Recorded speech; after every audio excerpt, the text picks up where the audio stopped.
Hey guys, welcome back to the channel. Thank you so much for clicking on the video. I mean, so if you guys keep clicking, I'll keep making it back. We're back. We're back, guys. We are this first episode back after this crazy episode. I'm proud to be a Survivor fan. I don't know if you guys are, but I am for sure. And after that, a disgusting episode with Erica. I'm really happy that we got a good improvement to this episode, and that I'm able to look at this episode and say that wow, this is a really good episode. So today, you read the title, saw the thumbnail. Today's video, we're talking about this all-time great tribal, in my opinion, the best tribal in Survivor history.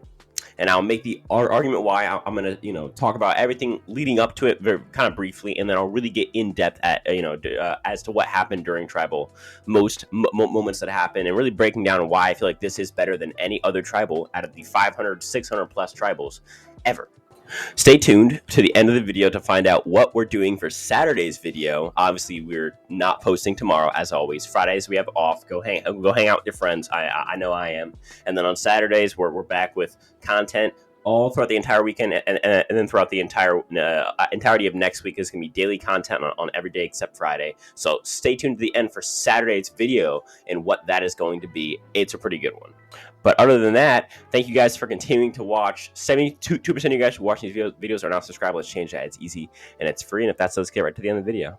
Okay, how did I feel going into last week? So last week, if you saw our post-game show, Jesus, we were very disappointed last week because of the fact that I feel like an episode like that's already bad. It's like most bad episodes at least end with somebody going home.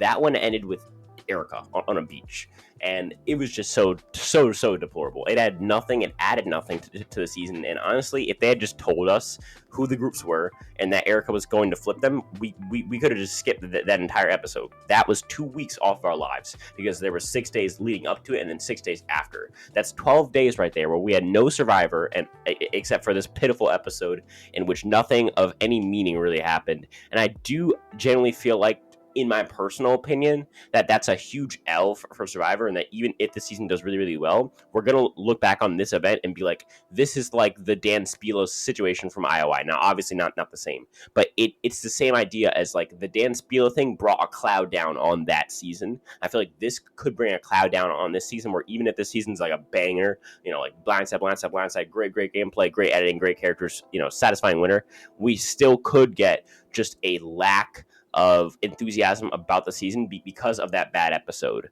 Like it could be this is the season where X happened, and X being this is the season where they had a challenge that didn't mean anything, and that it ended up kind of being useless and kind of draining me and not making me not want to watch Survivor anymore. And I feel like for me personally, I don't want that to happen, but I can kind of feel it happening to myself, where like at least towards the start of the episode, I was like feeling happy about the gameplay, but I was still couldn't get my head off of the fact that we just wasted an entire episode and we could have had this instead. Or even like if it was a double episode, that still would have been fine. For me personally, I looked at this overall and I was just like, what is this? Like, oh my god. But I was very happy with this rebound, especially the back half of this episode. Okay, so this episode starts out with Erica at night. So we see Erica with this little, with out in the cold, shivering, oh boo-hoo, and like her crying at night. And then it doesn't really show her crashing or smashing the hourglass. Then it cuts to the challenge, I believe, where we get the two groups coming in here, and when they both come in, we see that Erica then comes in after that, and she reveals to everyone after a little bit of dilly-dallying. And again, it was kind of a weird, like nasty, like a reminder of like just how like much of a waste last episode was. But eventually I got over it once the back half of the episode started. But first we have to suffer through these first like 20-ish minutes. And speaking of 20 minutes, I want to touch on the format of this episode. It was very different. Usually how the format of Survivor works is that they spend about 20 minutes on some scenes at camp, and then some camp life, and or a reward challenge, and or like a family visit, and or like whatever miscellaneous things are happening, and or camp life.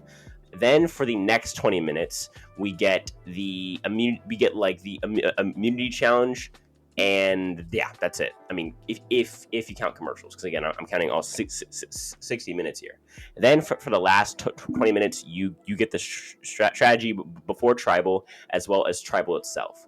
This was a lot different. This was a 20-40 episode for me personally, because I think for the first 20 minutes they did the miscellaneous and the challenge with the feet, and then for the last 40 was all of the strategy plus all of the tribal. That literally took up the last 40 minutes of the episode, 2/3 of it, which is really, really surprising. I actually think it worked out. But let's go way back to the start of the episode at the challenge. And so at this challenge, we get the two groups come in. They reveal, what Erica did and all about how she was going to quote unquote change history and blah blah blah. And so you can immediately kind of tell that Danny's very pissed, as we'll see when he comes back. But they play out the challenge, and Ricard from the blue cohort, I'm just going to call them the blue cohort because they have mostly Luva members. From that little blue cohort, Ricard wins immunity. And so out of the 5, I think, no, out of the six out of the 6 people in that cohort, it's now Evie and then all of Luvu minus Heather and Erica that are not immune, that are in danger of going home. And so it's a lot of Luvu. And so at this point, it's either going to be Evie or Nasir, Sydney, Deshawn, or Danny. And so it's going to be Evie or a Luvu member from this group. And this is where we head back to camp. And this is really when the episode kicks into gear. So the first thing that we get is, I believe it's Danny, Deshawn, Sydney, Ricard, and one more person who I can't think of, and they all get together, and Shan, and they all get together and they say, let's go after Evie because Nasir has an idol, and also because Deshawn likes Nasir and wants to keep him, as Deshawn tells us in confessional. We then see a few different groups kind of refer to each other that this is going to be the case, and then we cut to Evie, who knows that she's on the chopping block because all 4 Luvas are with her and Ricard's immune, and so she knows that all 4 Luvas are going to be going after her probably, and so she goes to Tiffany and Xander, and they know that they are in the minority now. They think that they're with Liana, but as the next 5 or 10 minutes kind of goes along, they kind of figure out that Liana is with them. I forget who necessarily tells them, but Liana is now with that group, and it's very, very obvious. And so we see that because I believe it's Evie, I think. No, Tiffany heard about Liana's advantage in the challenge, or that she can take an idol away from somebody, and they have an idol, which is Xander's idol. They are worried that if they play the idol for Evie, and just have Xander hold it and then play for Evie, that Liana will then take Xander's idol before the votes are read. Or I'm sorry, I mean cast. And so for me, that's something that is such great thinking by them, to think 2-dimensionally, but then take it to a whole another level, because they knew that Liana would not only play the advantage but play it for Xander because she knows that Xander has that idol. And so they pull a smart one here, and after talking to Liana and kind of feeling her out and realizing that she is on the other side and is probably going to play it, they give the idol not to Evie to play it for herself, but they actually give it to Tiffany, and then they tell Liana that Xander has it and that Xander is going to be in possession of it all throughout Tribal, and then he's going to play it for Evie.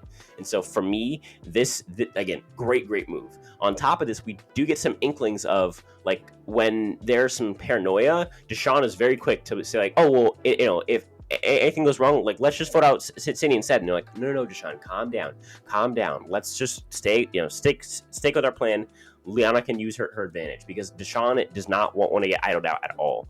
And so it seems to me, personally, Deshawn is definitely worried right now. He's worried that they're going to play the idol for Evie, and that everyone's going to have voted for Evie, and that Evie, Tiffany, and Xander's vote will decide the tribal council itself. And so he's very worried about this, and so he ends up trying to kind of switch it to Sydney just as an easy vote. When he learns this, then everybody calms him down and says, no, calm down. We can just use Liana's advantage on Xander, take his idol, and then they're idol-less, basically.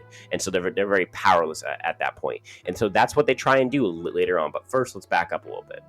So going into tribal, I was thinking that they're going to that Liana's going to play the advantage on Xander. Xander's going to be smart enough to give it to Evie or Tiffany. I thought Evie, but it ended up being Tiffany, and he's going to give the idol to one of them, and that they're then going to play it for Evie, and then they're going to knock out Deshaun out of the game. I wasn't thinking necessarily as much as it actually happened, so I was thinking on the right track, but I didn't think farther enough to think, well, what if Deshaun figures this out and then just decides, why don't we split the vote between Sydney and Evie? And that's exactly what happened. Except Xander and Evie were smart enough to figure out that they're going to do that, and they instead just didn't play their idol at all. So we go in with 20 minutes of the episode still there, and I know it's going to be a great episode. Now, I didn't necessarily read the time perfectly, but I kind of remembered passively seeing that it was going to be 20-minute tribal, and I was like, oh my god, this is going to be an absolute banger, and I was totally right. And so we go in, and after a little bit of small talk, Xander pulls out his idol, at least what we think is his idol. Now, I immediately at that point, it was just more confirmed in my head that has to be a fake idol, or else he's just completely dumb, because it would make no sense to pull out a regular idol, because he knows that Liana has that advantage. And so I knew for a fact that was a fake idol, which is it's good to let the viewers in on the secret, not too much, but enough to the point where I was able to be like, no, that's probably a fake idol, someone who actually paid attention, whereas someone who didn't won't know. And so it's good to let the viewers in, but not too much to the point where it's somebody just kind of watching it with one eye can figure out what's going to happen throughout the entire episode. And so Liana plays this advantage on Xander after he flaunts it and says, Xander, I have one question for you. Do you have an idol? And Xander says the now immediately just absolute famous words, just iconic words, which is, no, but you can have this fake, which is just, I think I melted into my bed when I was watching that. I was just immediately so happy. I was screaming at my TV there you go, that's a W. I was so happy about that, and I think it was a great moment that made this tribal even better. But the tribal wasn't even close to being over yet. So at this point, Evie kind of has that, wow, Liana, you had to betray me like that, oh my god, type of reaction, and that forced Liana to kind of get defensive and be like, well, I'm sorry, y'all, but I had to be cutthroat and stuff like that, and yeah, I get it, whatever, but you just got played. And so it seems kind of wow, and so that causes Deshaun to realize, oh no, that means she's protected. We have to vote for somebody else and or split the vote. And so at first, I think the three are great, we're safe. Then they realize that the other side has, if they have 8 people, that's enough people to split the votes. Especially, and even if Sydney flops over, which is the person who they're splitting the votes on, even if she goes over with them, that's still 8-4. And if she doesn't, then it's 9-3. So that's even more. And so they definitely have numbers to split the votes there. And so I think as the live tribal starts to go on, the Yase 3 starts to realize that that's the case, and I think that's when Xander in his head is there's no point in playing the idol, because they're probably going to split it with more votes on Sydney. Although I personally would have played the idol, because I'm thinking they're probably going to split it, and it's going to end up being 5-3 Evie versus or 5-4 Evie instead of it being 5-4 Sydney like it ended up being. But then again, Sydney also used the shot in the dark, so again, there's a lot of factors here. But going back now, this is where the entire live tribal starts.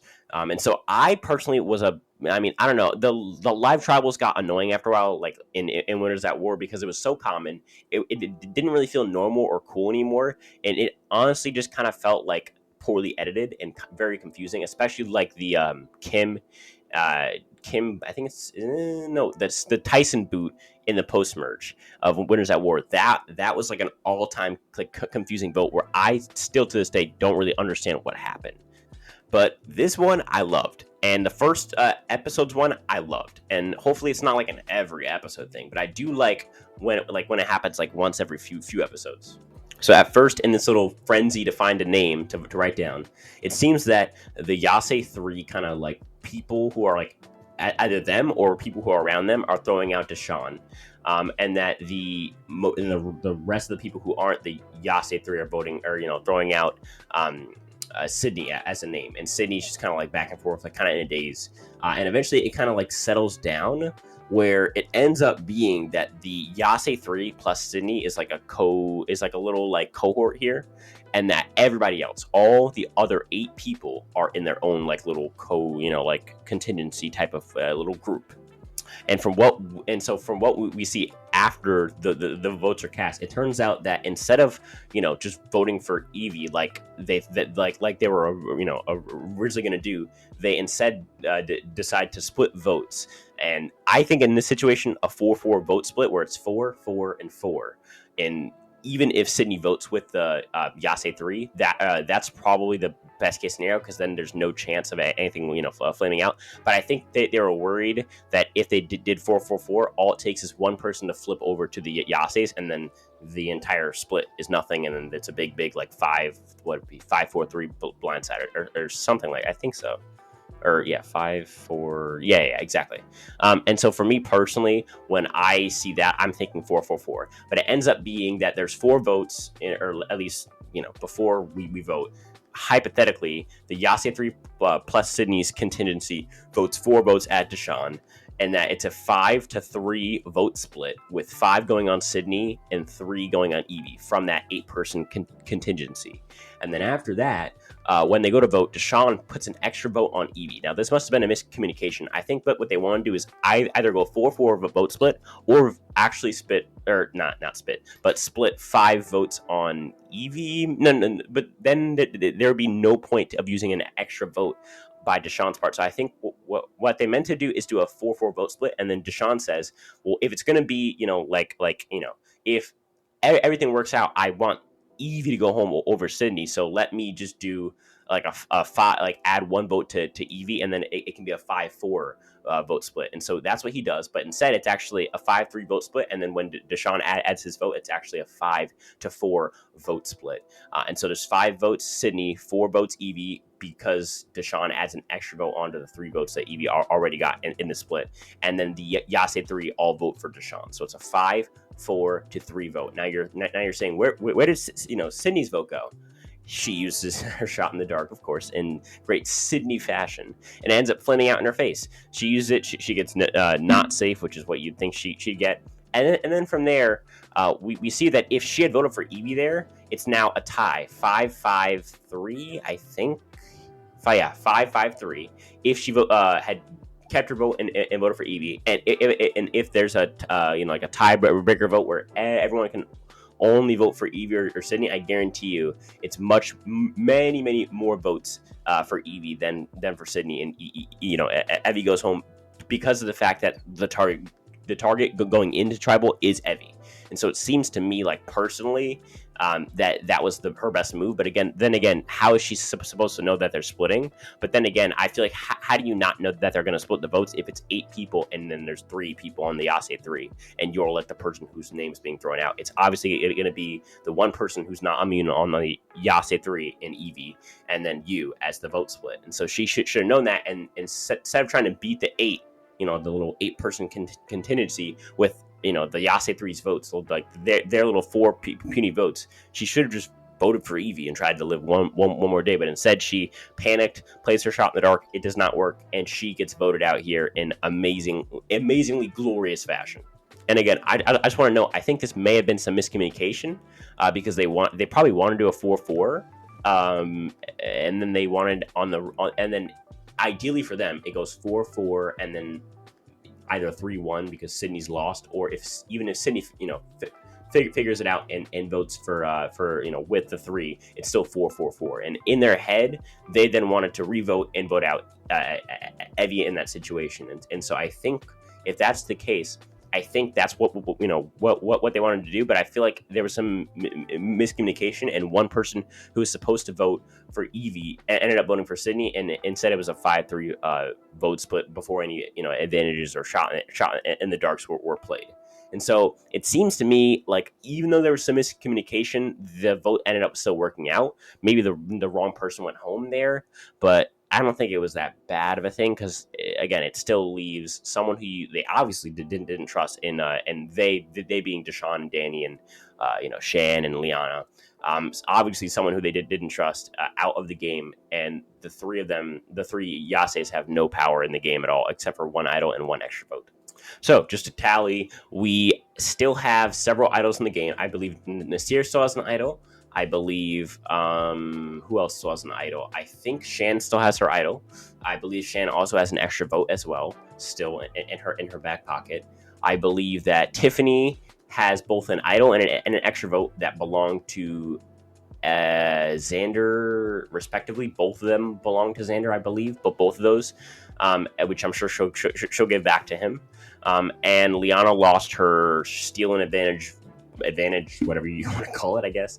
And then Deshaun also lost his advantage as well. And I think aside from that, that's our advantage counter. Not necessarily egregious, which means we're probably not going to get a whole own advantage get in type of thing, which is awesome to see, probably, unless everyone holds on to their advantages for even longer, which would be very, very annoying and kind of weird. And I haven't even talked about one of the best parts, which is the no play or play. So when they vote, right, in this situation, like I said before, the votes ended up being a 5-4-3 vote, with 5 being on Sydney, 4 being on Evie, and then 3 being on Deshaun. And so the Yase 3 doesn't know that.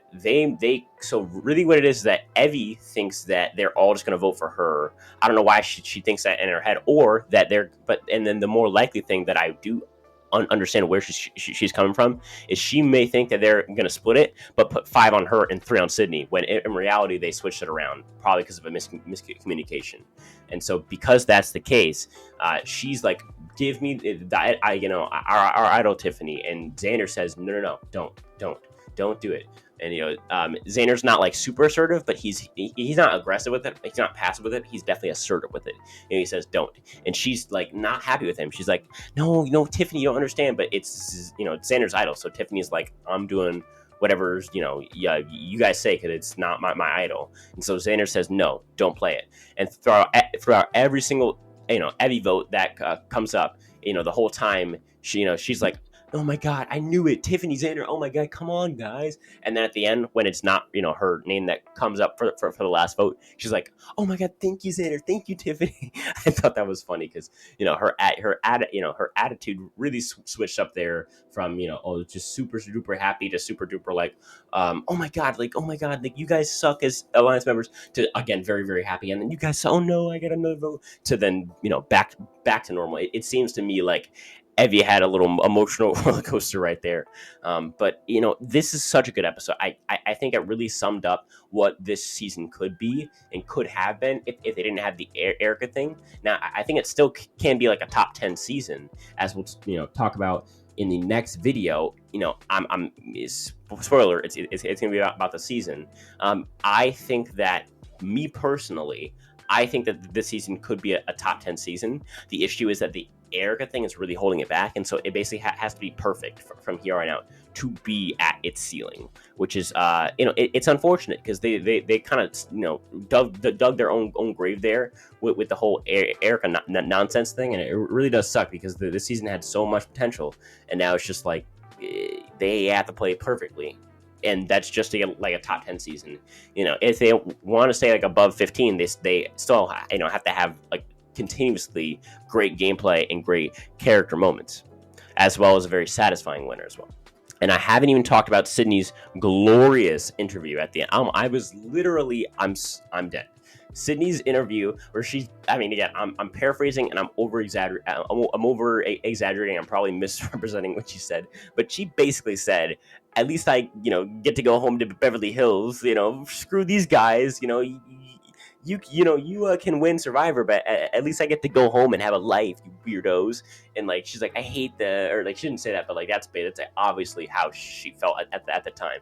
She's very emotional. I did feel bad. I always feel bad for people when they state stuff that they don't really mean, because they're just like in a bad spot. Because like, imagine you have all these cameras in your face. Like, I would feel kind of like taken advantage of, because that's like you're using my emotional turmoil for your TV product, but at the same time you did kind of sign up for it. So I don't know. Here, that's my question for the day. Would you guys go on reality TV, and if not, why not, and if so, why?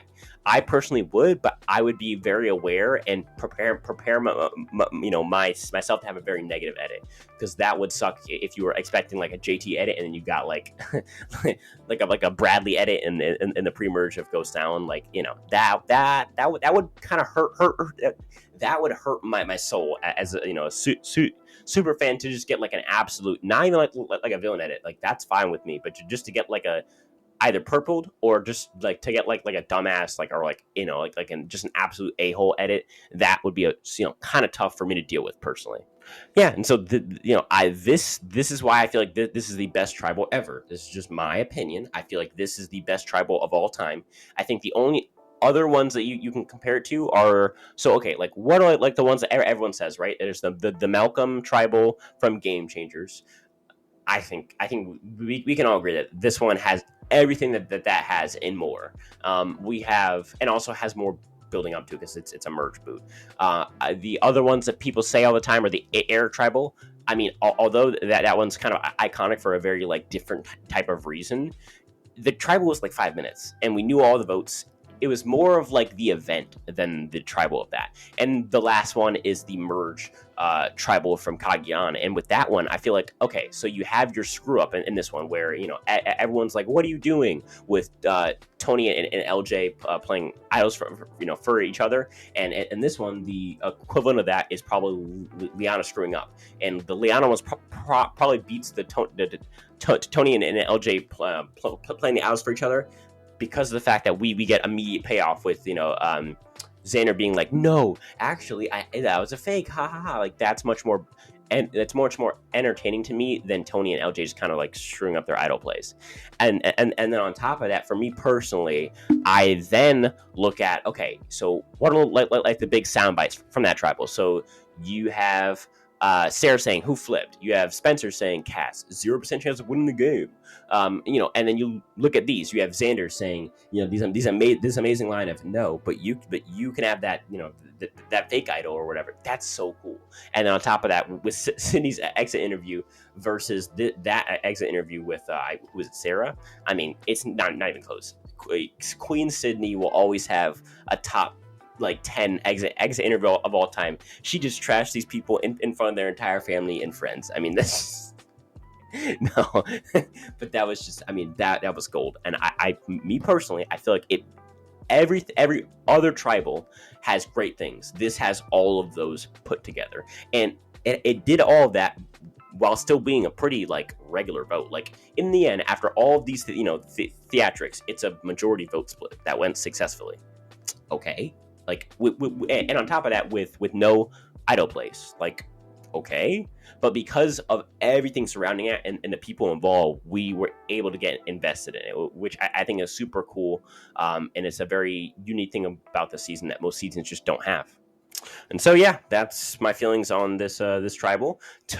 So Saturday's video is going to be on if this season can somehow get to that best season ever mark. Can it beat Kagiyan and David vs. Goliath and Micronesia and China and Pearl and all those great seasons? Here's Versus Villains. Can it get to that tier, or does it have no shot? I'm going to break down, the season itself, what makes a season good fundamentally, my thoughts on, Survivor as a whole, my philosophy on how a season works, and, A characters and B characters and C characters, and having a satisfying winner and all types of stuff. It's going to be so good. Check that one out. And then on Sunday, we are doing our Power Rankings podcast with a very special guest who I'll probably announce in Saturday's video. Stay tuned for that one. And every day, you guys are clicking my videos. So, no, I mean, again, guys, thank you for the continued support. This doesn't happen without you. Without you guys, I'm just a weird guy speaking into a microphone, and it's really weird. And just let's not even think about that. No, I mean, I continue to click the like button, sub button, but most importantly, hit the bell and then hit all after that. It means the world. And if that's it, I'll talk to you guys in the next one. Peace.